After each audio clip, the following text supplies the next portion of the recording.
I tell you, what a wonderful home away from home this is for me. It truly is. I have some nice friends, just to tell a tale out of school. I have some very nice friends and very good people, and I would want to say good Christians, at the First Lutheran, and they've been courting me.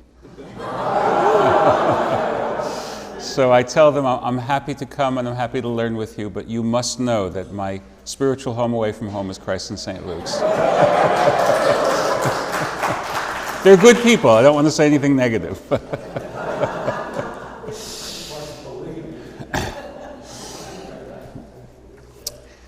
I need to begin with a conceptual clarification. And it's the difference between writing about an older event rather than a newer event, on the one hand, and writing more recently about an event as opposed to writing a long time ago about an event. So I'm going to give you an American example. Who lived longer ago?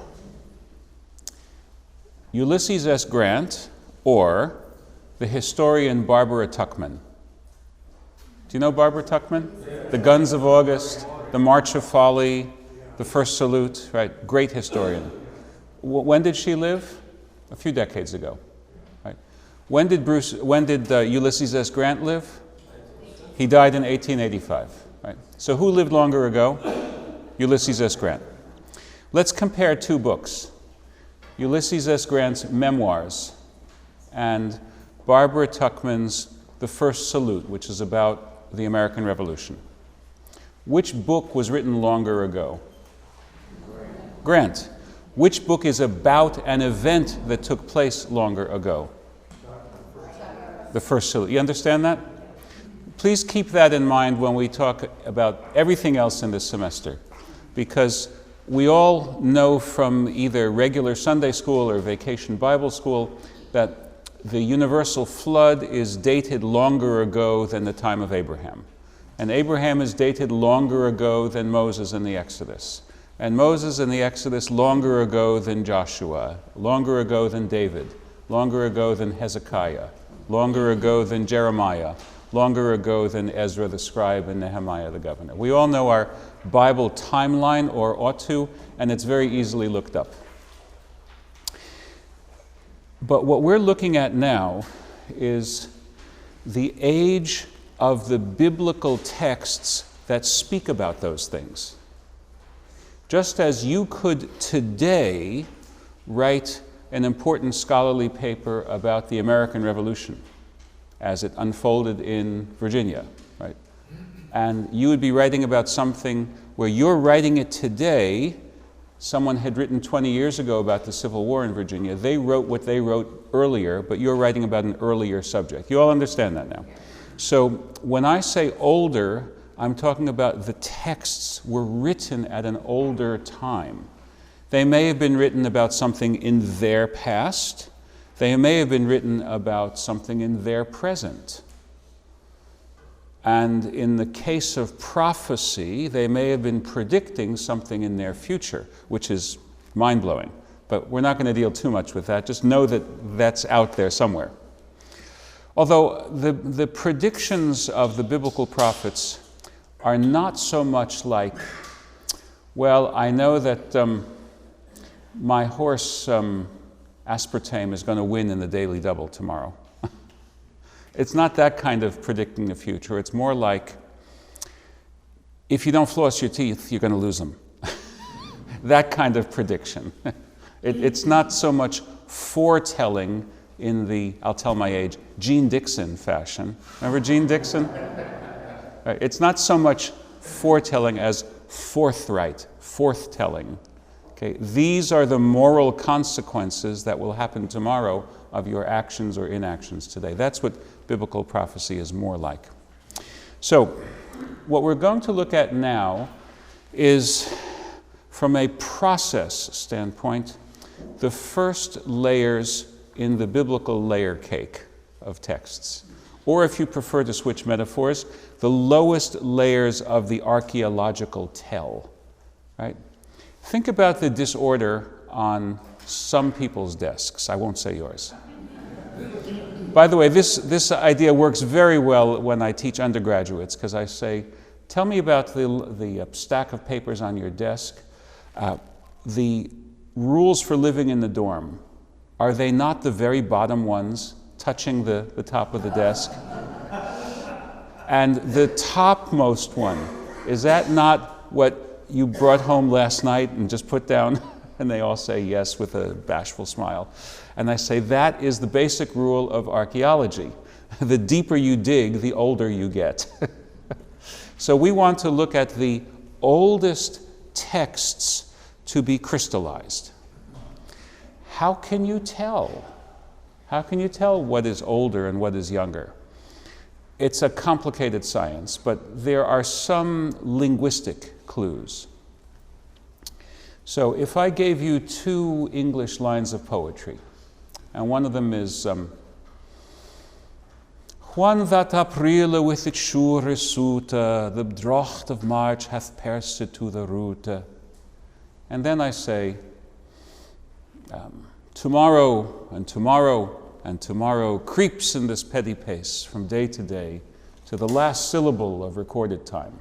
Which of those 2 quotes of poetry sounds older? The Chaucer, right? Why? Why does it sound older? Because I put on a funny accent? No, because the language changed. The Hebrew language changed as well. Not as dramatically as the English language, because Hebrew never had the equivalent of foreigners speaking a language from a different language family becoming the court and forcing their language upon the country. But nonetheless, Hebrew did develop. It's more like the development between Homeric Greek and Classical Greek.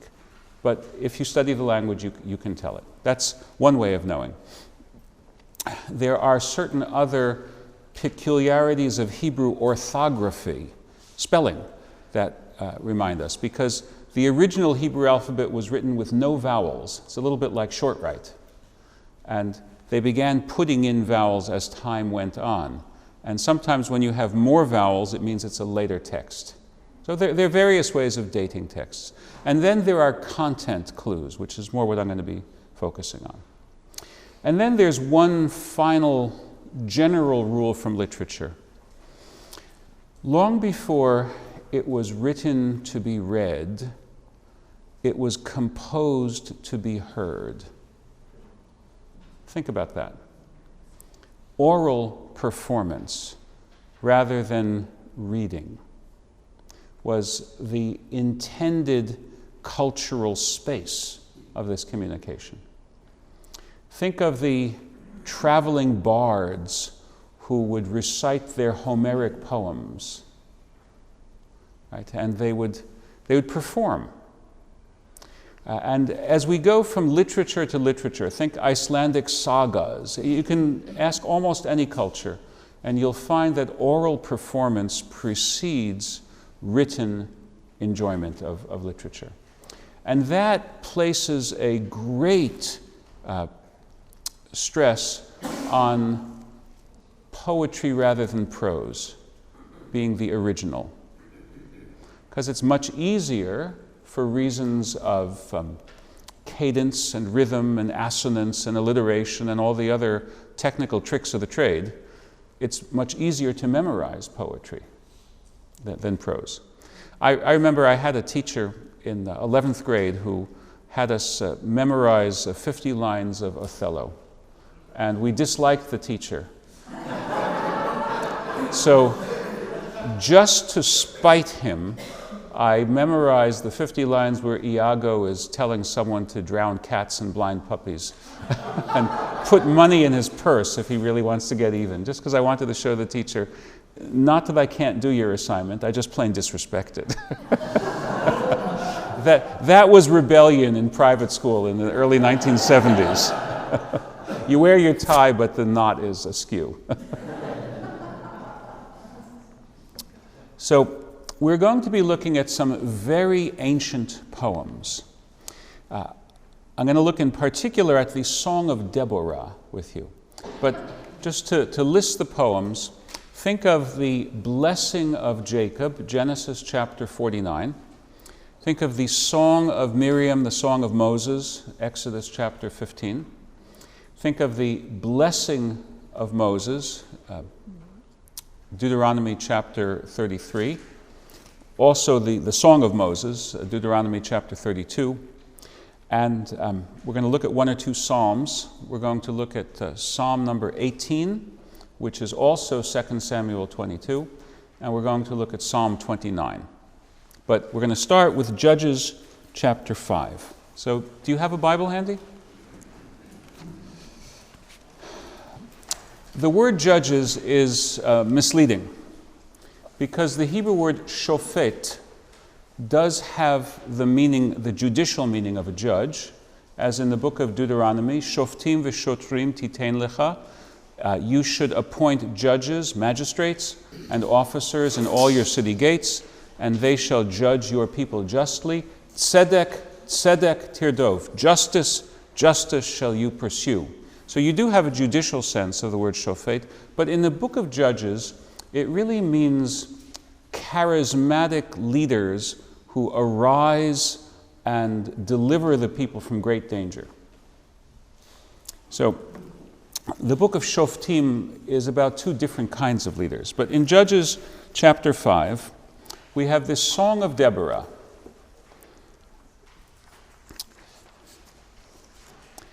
Notice that the God that Deborah invokes is the God whose name is misvocalized Jehovah. What do I mean by misvocalized? In Hebrew tradition, one does not pronounce that name. It's the unpronounceable name. So the rabbis, when they came up with when they saw the letters, the consonants, Yud, He, Vav, and He, Y-H-W-H, in German, not Y, but J, J-H-W-H, J-H-V-H, J-H-W-H, they put in the vowels of the word Adonai, Lord, so that when you saw that, you would not mispronounce it as God's true name, but you would say the Lord as a respectful epithet. So in the 15th century, the first Christian Hebraists didn't know that little trick.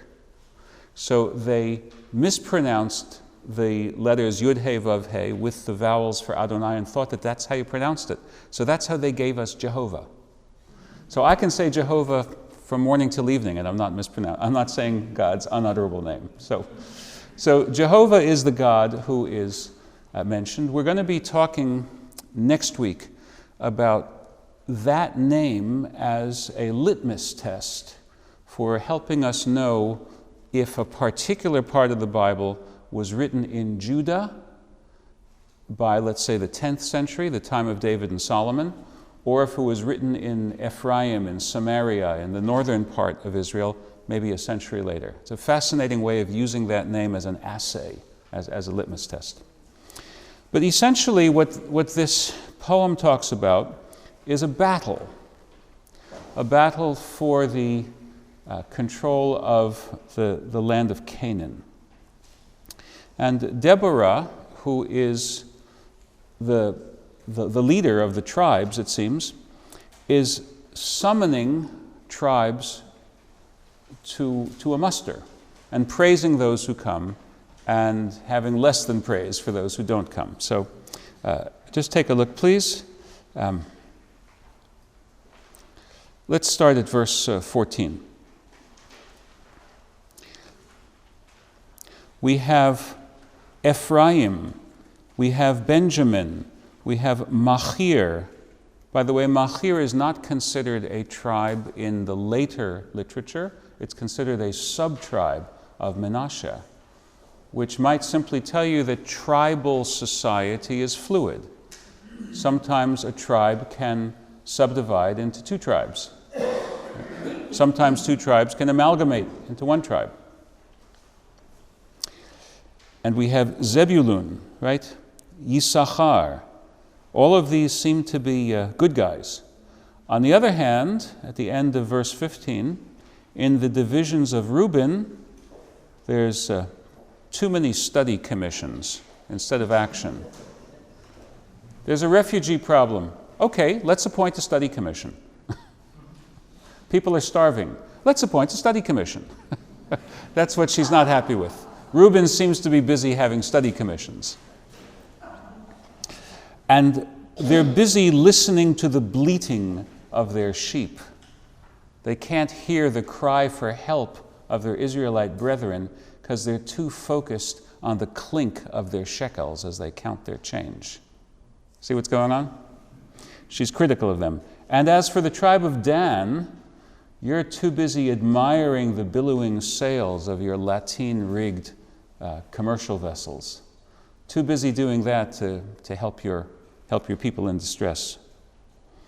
But then she comes back to those who are really good, Zebulun and Naphtali.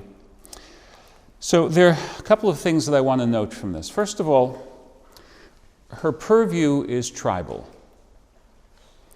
What is the unity of the people Israel in this period? It's not quite clear. Is it a group of tribes? Is it a confederation of tribes? Is it like the Iroquois? 5 nations who are somehow bound? Is it like NATO? Right? Does an attack on one of them trigger Article 5, attack on all the others? Big question nowadays. Very big question, right? So it's not quite clear. And then, what do we do with the silence in the Song of Deborah about the biggest tribe of them all? There's no Judah in this. Is Judah just beyond the horizon of whom she thinks she could even shame into coming?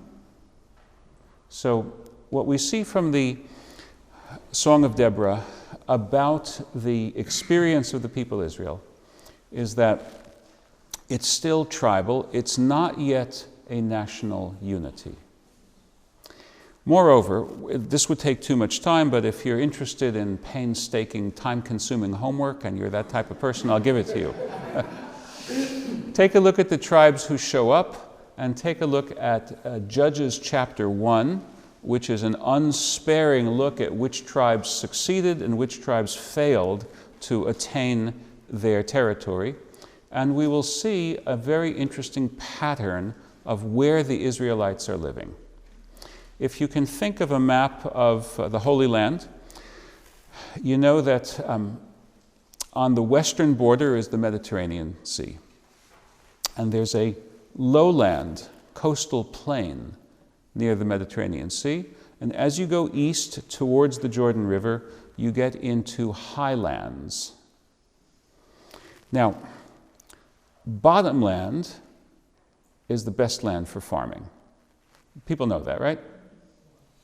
So the coastal area was dominated by strong Canaanite city-states.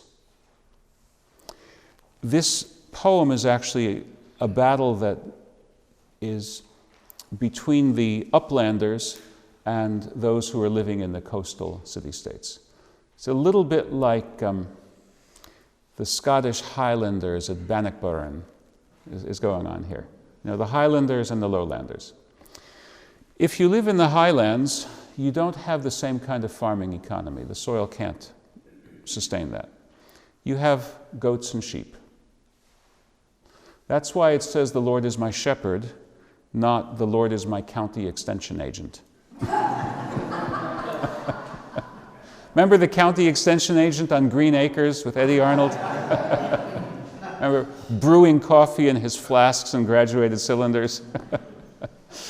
No, the Bible depicts an upland economy.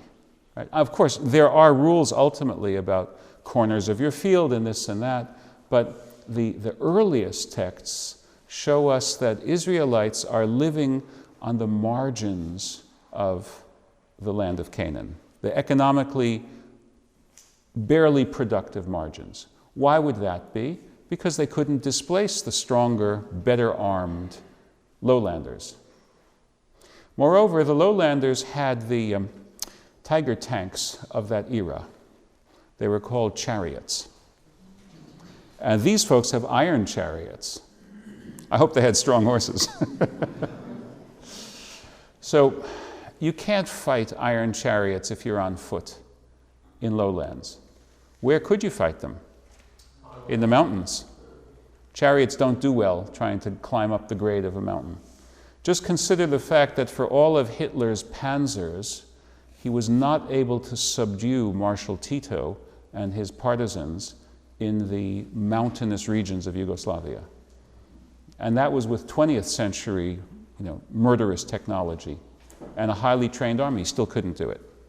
Consider the fact that nation after nation after nation has failed to subdue the Basques in their mountain fastness.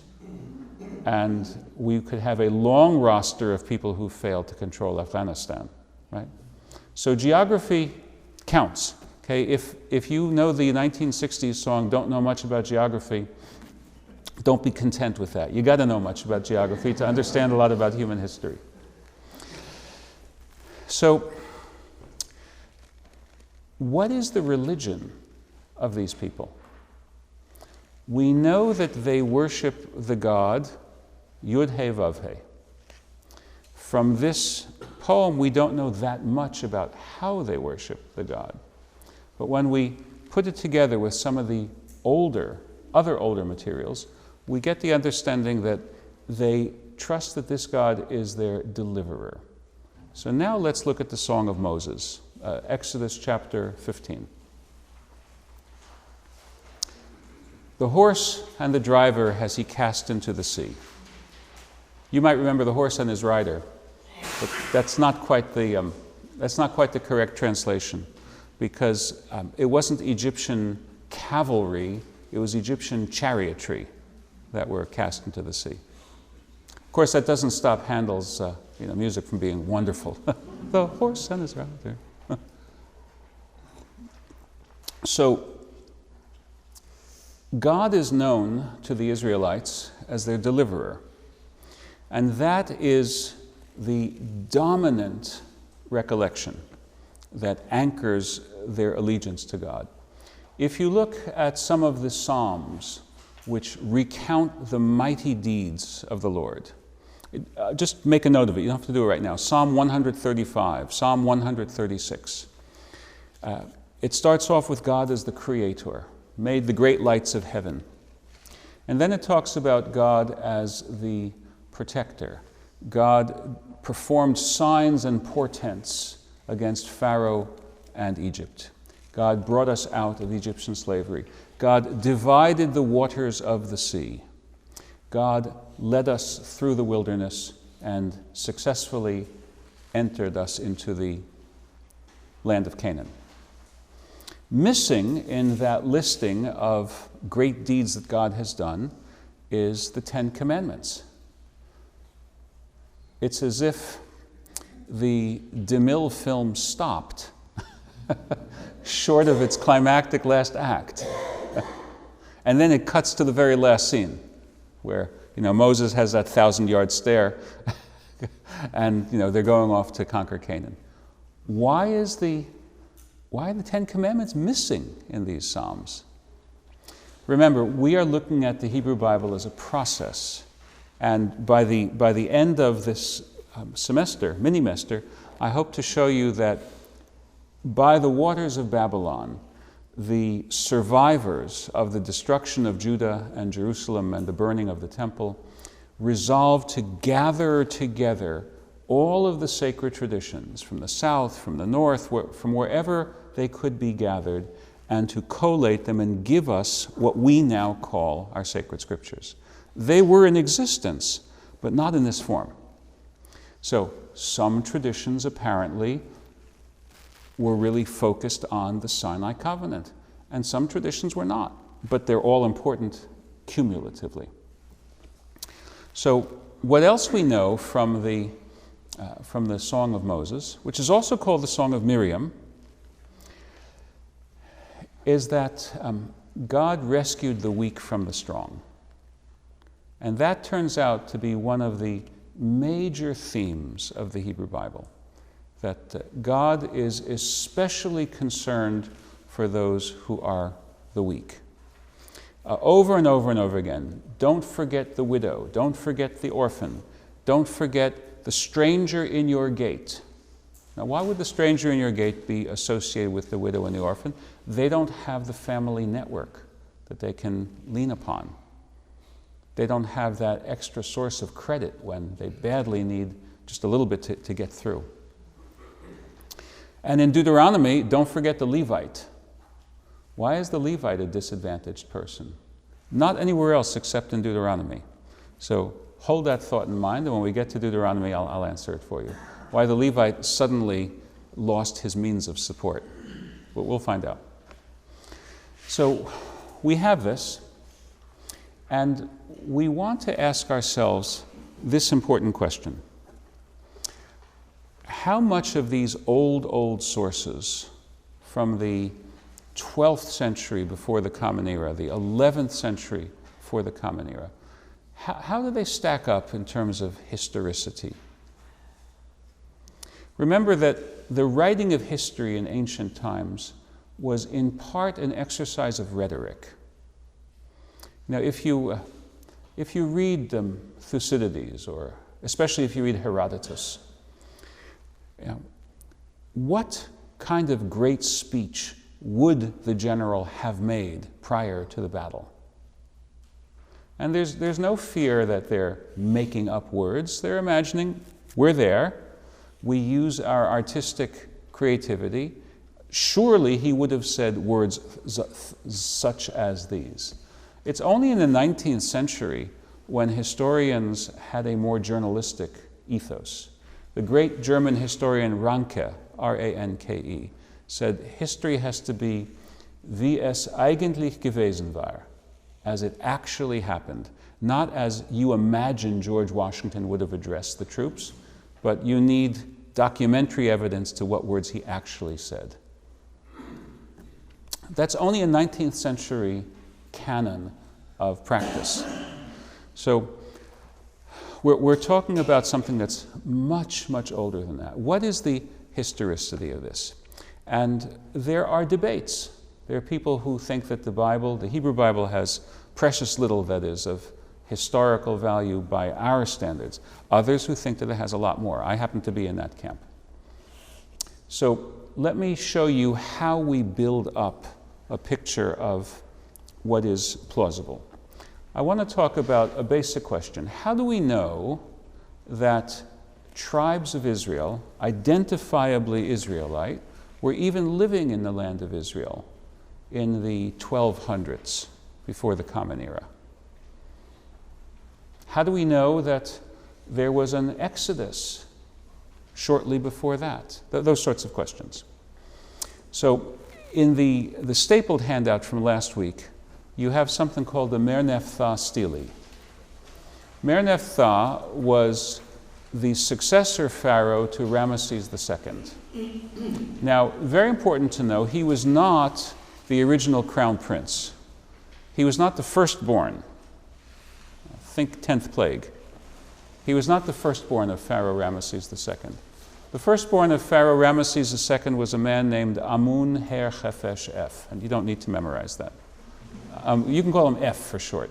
Amun-Her-Chefesh-F. The god Ammon is the strength of his dominant hand. They were all prejudiced against lefties, so the god Ammon is the strength of his right hand, is what that name means.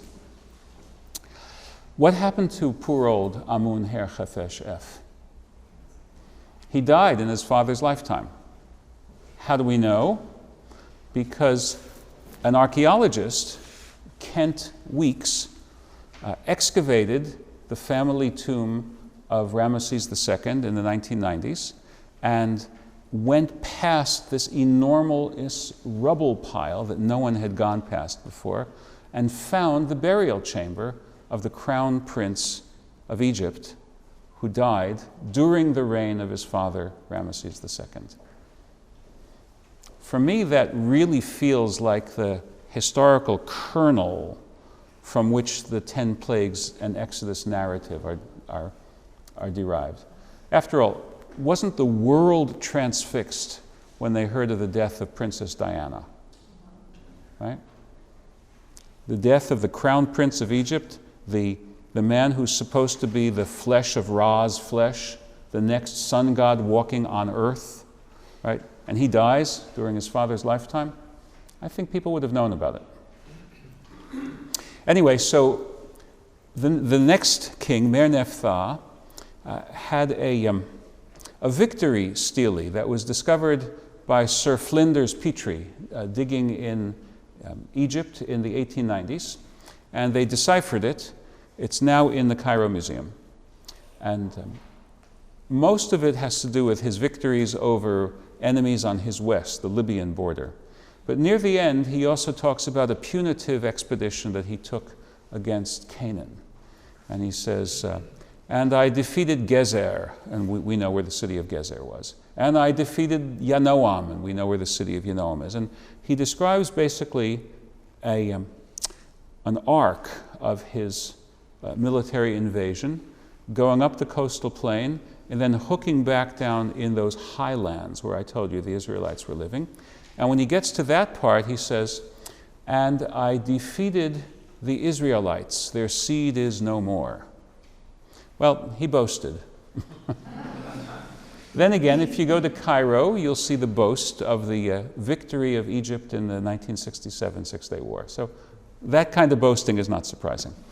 But what's more important is that this is a non-biblical, extra-biblical corroboration that there is a people, Israel, living in the land of Israel, one reign, one generation after the Pharaoh who's most likely the Pharaoh of the Exodus.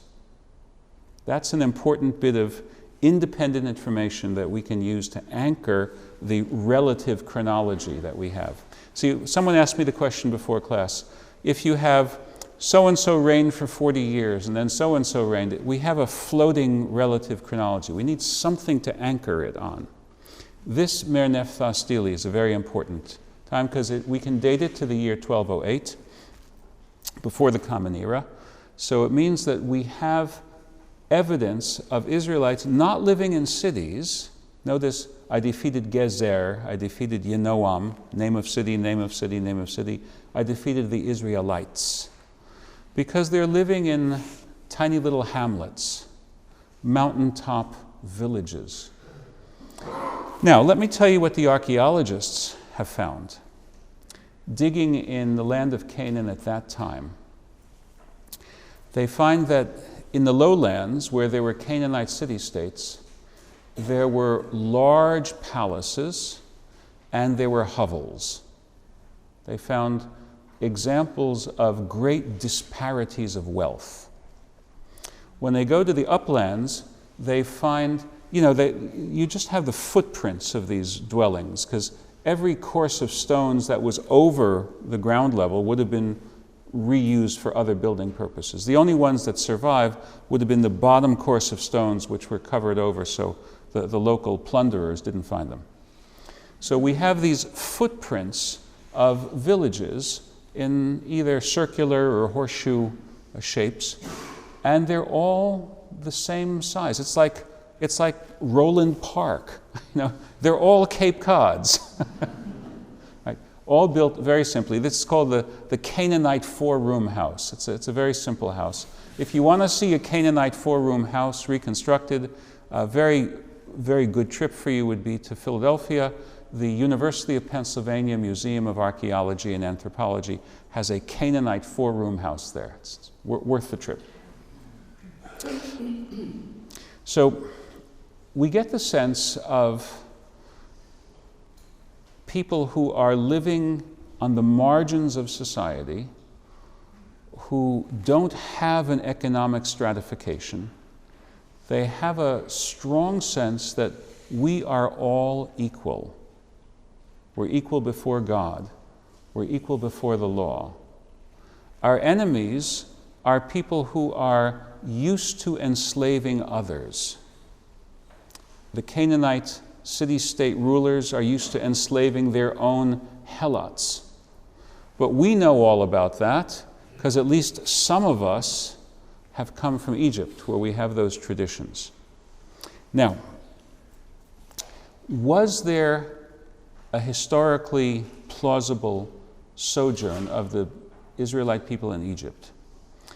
There's no direct evidence for it, which is not surprising. Do you remember the scene in DeMille's Ten Commandments where Seti says, "Let the name Moses be erased from every monument"? Remember that? "So let it be written, so let it be done." Remember that? They did that. They got rid of the name Akhenaten when they disliked his revolution of worshiping only the sun god. His name was taken off. They weren't in the habit of letting propaganda for the enemy stay where it could be seen. So no, you don't expect to find a self-critical statement such as you have in the Hebrew Bible: "We sinned and therefore we lost our country." You're not going to find that. It would be folly to look for it. Basic rule in archaeology: absence of evidence is not the same thing as evidence of absence. No evidence of Israelites going free doesn't mean that there were no Israelites going free. It means that they didn't think it fit to say such things. But what do we know? From the Bible, we know that the Israelites were tasked with building fortress cities on the northeast border of Egypt, Pithom and Ramesses. And we have found the archaeological ruins of those two places, Pi Ramessa. And we know that's where they were living. That's where the ruins are. The name's right, Ramesses, son of Ra, son of the god Ra. Moses is an Egyptian name. Moses is not a Hebrew name, despite Exodus chapter 2. Would the daughter of Pharaoh use a Hebrew etymology to explain a name? Would William the Conqueror's wife have used an Anglo-Saxon etymology to name her first son? I don't think so. She spoke Norman French. So Moses, like Tutmoses, Ramoses, it means son of. So we don't know who Moses is the son of. Maybe the daughter of Pharaoh saying, "It's my son, and I dare you to contradict me. I'm the daughter of Pharaoh. Don't you dare contradict me." Moses, son. Pinchas, the grandson of the high priest Eliezer, an Egyptian name. The tabernacle, an Egyptian architectural plan. There are many, many points of evidence that show that the details of the Hebrew Bible reflect a deep familiarity with things Egyptian, consistent with a sojourn there. And one more point, which is a psychological point. If you look at the ancient people's descriptions of their past, we were descended from gods and kings, right? We Romans were descended from Aeneas, right? No one else ever said we were descended from slaves. It would have been so shameful for anyone to say that in the ancient world, that the sheer implausibility of having made that up already should convince us that we were slaves and we went free, and that's the beginning of our faith journey, should demand respect. Now, all of this is taking place in a decentralized way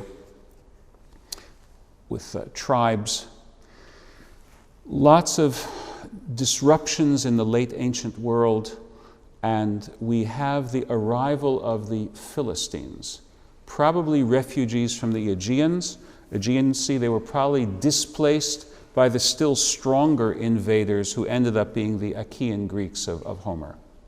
They come in their longboats to the land of Israel. Think of them as like Vikings, but 2,000 years before. They have iron technology. Everyone else is dealing with bronze. A bronze sword will snap if it crosses blades with an iron sword, and the wielder of the bronze sword will be dead 2 seconds later. So the Philistines provide a challenge that the tribal structure of Israel cannot withstand. The Israelites demand a king. Their established leadership doesn't like it. Samuel doesn't like it. The priests of Shiloh don't like it, but they get a king. They get a king, Saul, doesn't work out. Saul couldn't buy a basket. But David becomes a very successful king.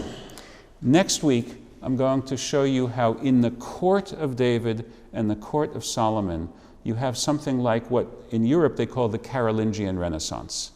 A successful monarch interested in the cultural preservation of their traditions, and that becomes the next very important layer of our biblical text. So we've done the lowest layer of our 7-layer chocolate cake. Next week, we're going to put the next layer on top of it, in the courts of David and Solomon. Okay? Very good.